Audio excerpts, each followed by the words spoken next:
Friends, यदि आप gardening फिर से स्टार्ट करना चाहते हैं, वैसे तो गार्डनिंग हर सीज़न में हम स्टार्ट करते हैं, लेकिन फिर भी अगर बिगनर्स हैं तो उनके लिए कुछ टिप्स हैं।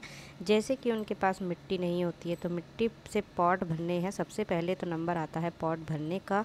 तो मिट्टी भरने के लिए आपको इस तरह का किचन वेस्ट लेना है और किचन वेस्ट में फलों और सब्जियों के छिलके और उनको बारीक बारीक कट कर लेना है और उसके बाद उसमें थोड़ी सी मिट्टी मिक्स करनी है और अपने पॉट्स भर लेने हैं।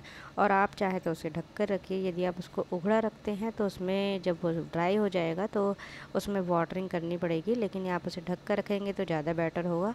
तो इस तरह से आपकी 15 दिन 1 महीने में वो मिट्टी बनकर तैयार हो जाएगा। लेकिन ये काम आपको अभी करना है। आप इस काम को बरसात में जुलाई के बाद नहीं कर सकते हैं, क्योंकि बरसात में डिकम्पोजिंग की प्रोसेस जो बहुत ही स्लो हो जाती है और जितनी तेज़ गर्मी होती है डिकम्पोजिंग उतनी ही फास्ट होती है। खाद बनाने का भी यही समय होता है। यदि आप खाद बनाना चाहते हैं तो इसी समय बना सकते हैं। लेकिन यदि आपने पॉट्स को इस तरह से भरा है तो आपको खाद की कोई ज़रूरत ही नहीं है।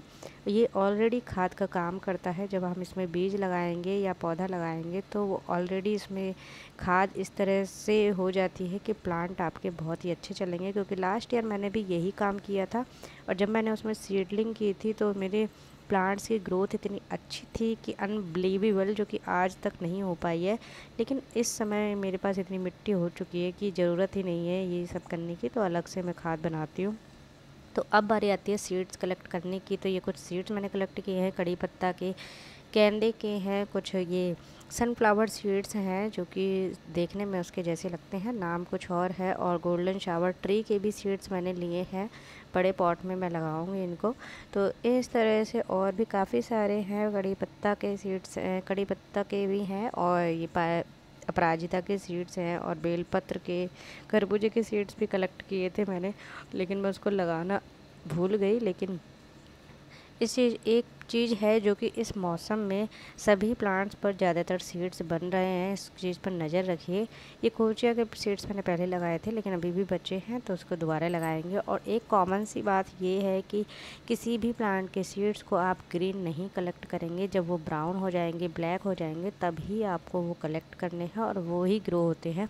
यदि आप ग्रीन कलर के सीड्स को कलेक्ट कर लेंगे तो वो बिल्कुल भी ग्रो नहीं हो पाएंगे। इसलिए इस चीज़ का ध्यान रखिएगा। ये एक कॉमन सी बात है जो कि सभी प्लांट्स पर लागू होती है। और ये कुछ कटिंग्स, जब हम वैकेशन पर गए थे तो हम कुछ कटिंग्स ले आए, लेकिन कटिंग्स को अभी हमें पानी में रखना है।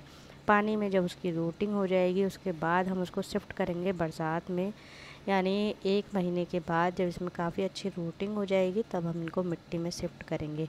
तो आप इस समय कटिंग्स भी ला सकते हैं। ऐसा नहीं है कि कटिंग्स को अभी ला नहीं सकते हैं, क्योंकि जैसे ही मौसम होता है, लेकिन उसको लाना हमें, लाकर उसको हमें अभी मिट्टी में नहीं लगाना है, हमें उसको पानी में रखना है। कोई भी कटिंग्स, पब्स या कुछ भी अगर आप लाना चाहते हैं तो उसको पानी में रखिए।